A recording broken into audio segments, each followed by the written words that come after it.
Listen when your parents want to say something. جب ماں باپ کوئی بات کہیں تو بچی کی ذمہ داری ہے کہ وہ اس بات کو توجہ کے ساتھ سنے.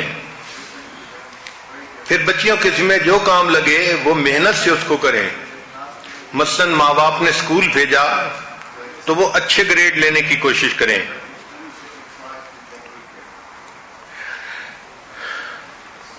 اگر کوئی گھر کے اندر ایشو ہو تو بیٹی کو چاہیے کہ وہ اس ایشو کو ماں باپ کے ساتھ ڈسکس کرے، اپنی فرینڈز کے ساتھ ڈسکس نہ کرے.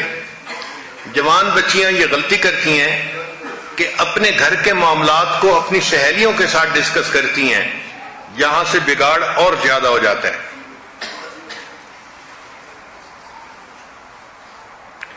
پھر ایک بچی کی ذمہ داری ہوتی ہے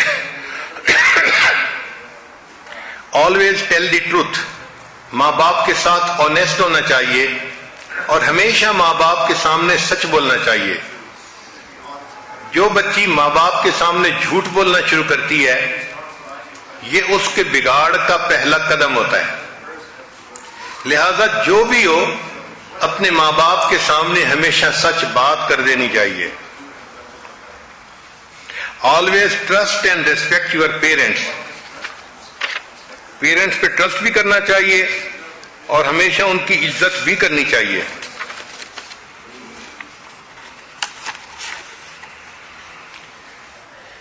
prioritise your parents over other task. ماں باپ کو باقی کاموں کے اوپر ترجیح دینی چاہیے. اگر بچی کسی وجہ سے اپسیٹ ہے تو اس کو چاہیے کہ وہ اپنی حالت اپنے ماں باپ کو بتائے، اور جب اس کی حالت ٹھیک ہو جاتی ہے تو وہ ماں باپ کو بتا دے کہ اب میری طبیعت ٹھیک ہے. پھر جوان بچی کو چاہیے کہ جیسے ماں باپ بیٹی کے لیے گفٹ لاتے ہیں یہ بھی چھوٹے چھوٹے گفٹ اپنی ماں، اپنی بہن، اپنے باپ، ان کو چھوٹے چھوٹے گفٹ دے. اس سے محبت کا اظہار ہوتا ہے اور اس سے محبت کا رشتہ مضبوط ہوتا ہے.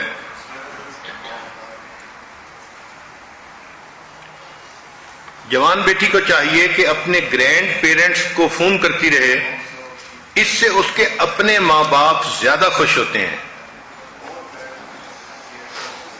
زندگی کے جتنے بڑے ایشو ہیں بچی کو چاہیے کہ کبھی خود فیصلہ نہ کرے، ہمیشہ اپنے ماں باپ کے ساتھ ڈیسیژن مل کر کرے.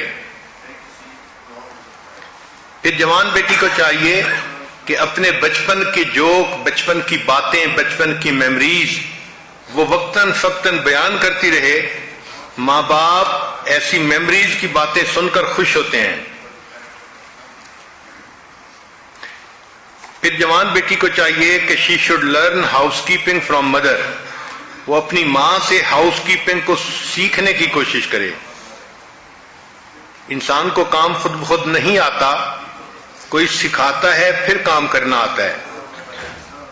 اسی طرح جو بیسٹ ریسیپی ہے فوڈ کا اس کو چاہیے کہ وہ بھی اپنی امی سے سیکھے. اور بیٹی اپنی جتنی سہیلیاں ہیں ان کا انٹروڈکشن اپنی والدہ سے ضرور کروائے تاکہ والدہ کو پتہ چلے کہ اس کی سہیلیاں کون کون ہیں اور کیسی ہیں. ہم نے دیکھا ہے کہ جوان لڑکے لڑکیاں اپنے دوستوں کا تعارف اپنے والدین سے کرواتے ہوئے حجاب محسوس کرتے ہیں. مشکل ان کو فیل ہوتا ہے. وہ سمجھتے ہیں کہ ہم تو نئی جنریشن ہیں اور یہ ہمارے ماں باپ تو آؤٹ ڈیٹڈ ہیں، پرانے زمانے کے لوگ ہیں، ہم ان کا تعارف کیا کروائیں. چنانچہ ایک صاحب تھے، وہ اسکول ٹیچر تھے. ایک دن ان کے والد گاؤں سے ان کو ملنے اسکول آ گئے. اب ٹیچر صاحب نے دور سے دیکھ لیا کہ میرے والد صاحب آئے ہیں، مگر انہوں نے تہبند باندھا ہوا تھا اور شہر کے ماحول میں تہبند باندھنا ذرا عجیب سا لگتا تھا. تو وہ ٹیچر صاحب کو برا فیل ہوا، اس حالت میں میرے والد صاحب آئیں گے تو کلاس کے لڑکے کیا کہیں گے کہ استاد صاحب کتنے برے بیک گراؤنڈ سے آئے ہیں. چنانچہ جب ان کے والد صاحب آئے کلاس میں تو ٹیچر نے لڑکوں کو پہلے ہی بتا دیا کہ میرے والد کے دوست آئے ہیں اور میں ان سے ملنے لگا ہوں۔ اللہ کی شان کہ ان کی یہ بات ان کے والد نے سن لی کہ اس نے میرا تعارف کروایا ہے کہ یہ میرے والد کے دوست ملنے کے لیے آئے ہیں۔ تو والد صاحب بھی جرأت والے تھے، انہوں نے کلاس کے بچوں کو کہا کہ بچوں یہ ٹھیک کہہ رہے ہیں مگر میں ان کے والد کا دوست نہیں ہوں، میں ان کی والدہ کا دوست ہوں۔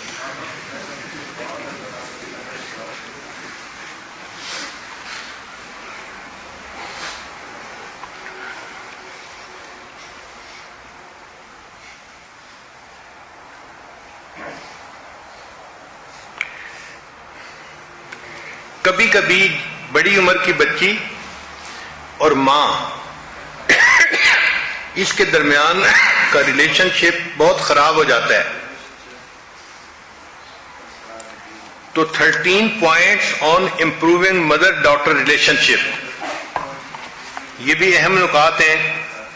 وقت کی کمی کی وجہ سے بس میں ان کو ذرا پڑھ دوں گا اور آپ خود ہی اس کی تفصیل کو سمجھتے جائیے گا کہ جب بھی ماں بیٹی کا رشتہ ذرا خراب ہو، ایکویشن اچھی نہ ہو، تو make the first move your self. بیٹی کو چاہیے کہ وہ اپنی ماں سے ایکویشن ٹھیک کرے، وہ ماں کو منائے۔ یعنی ماں کی ذمہ داری نہیں کہ وہ بیٹی کو منائے، بیٹی کی ذمہ داری ہے کہ وہ اپنی والدہ کو خوش کرے۔ پھر don't expect her to change, یہ ذہن میں مت رکھیں کہ والدہ چینج ہوگی، اس کا جو بیہیویئر برتاؤ ہے وہ تو ہے، ہاں چینج یور سیلف، بیٹی کو چینج ہونا پڑے گا۔ پھر تیسرا پوائنٹ کہ have realistic expectation from mother. چوتھا never break communication with mother. کوئی بھی صورتحال ہو، بیٹی کو اپنی ماں سے بولنا بند کرنا یہ تو کبھی بھی نہیں کرنا چاہیے۔ ورس سچویشن میں بھی بیٹی کی ماں سے بات چیت رہنی چاہیے۔ پھر بی این ایکٹیو لسنر، بیٹی کو چاہیے کہ ماں باپ کی باتوں کو توجہ کے ساتھ سنیں۔ ریپیئر ڈیمیج کوئکلی، اگر کوئی گڑبڑ ہو گئی ہے تو اس کو بہت جلدی ٹھیک کر لینا چاہیے۔ پھر بیٹی کو چاہیے کہ وہ سوچے کہ ماں جو ہے وہ ایسا کیوں کہہ رہی ہے۔ Put your self in her shoes, تو بات سمجھ آئے گی کہ والدہ یہ بات کیوں کر رہی ہے۔ پھر بیٹی کے اندر ایک صفت ہونی چاہیے لرن ٹو فارگیو، کہ اگر کسی نے نظر انداز کر دیا یا کوئی ایسی بات کر دی جس سے آپ ہرٹ ہوئی ہیں تو لرن ٹو فارگیو، معاف کرنا بھی سیکھنا چاہیے۔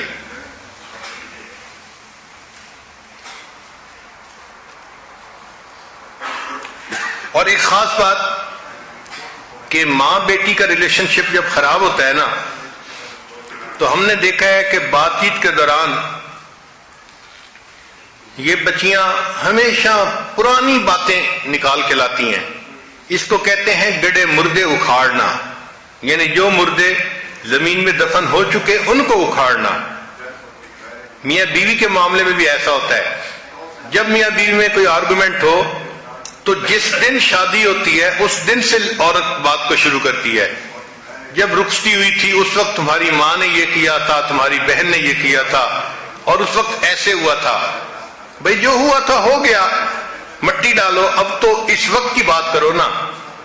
تو عورت کی عادت ہوتی ہے کہ وہ ہمیشہ پرانی باتوں کو ضرور درمیان میں لے کے آتی ہے۔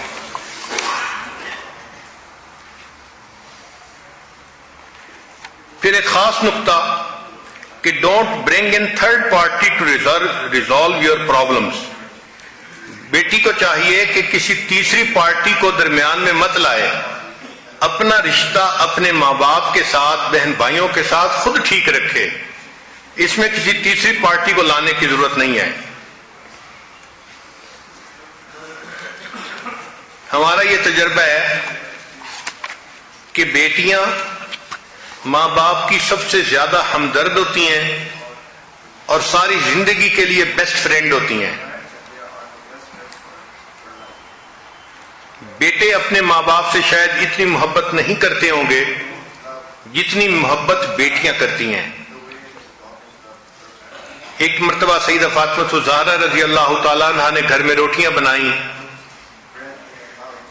جب کھانے لگیں تو دل میں خیال آیا کہ فاطمہ آپ تو کھانا کھا رہی ہو، پتہ نہیں آپ کے ابا حضور کو کھانے کو کچھ ملا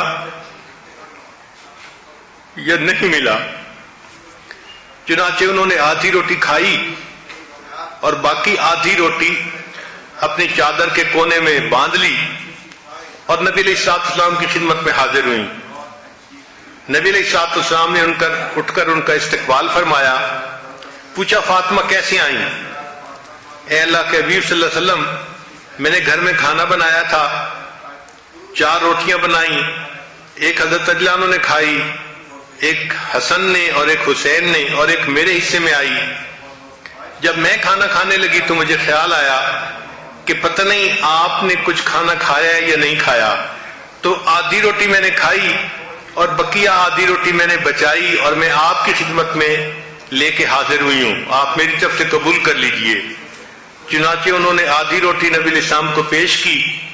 نبی علیہ السلام نے ایک ٹکڑا توڑا، اپنے مبارک منہ میں ڈالا اور فرمایا فاطمہ قسم ہے اس ذات کی جس کے قبضے میں میری جان ہے، آج 3 دن گزر گئے میرے منہ میں کوئی نوالا نہیں گیا. تو یہ بیٹی تھی جس کے دل نے اس بات کو محسوس کیا اور اس نے اپنے باپ کے غم کو پہچان لیا.